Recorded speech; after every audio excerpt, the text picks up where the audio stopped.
Wala kang pananampalataya, hindi ka makakaraos sa iyong problema. Pag wala kang pananampalataya, malungkot ka, depressed ka. Tandaan niyo po, with faith, you will have hope. And with hope, you will have life. Nag-uumpisa ang pag-asa sa pananampalataya sa Diyos. Isa po yung kayamanan na kailangan din nating pasalamatan sa Diyos.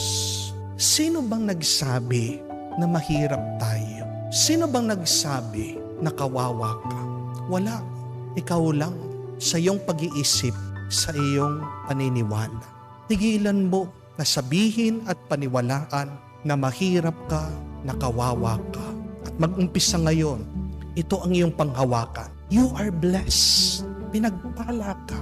Tinanim ng Diyos sa iyo ang kanyang kaharian. Pasalamatan mo ito, huwag mong sayangin.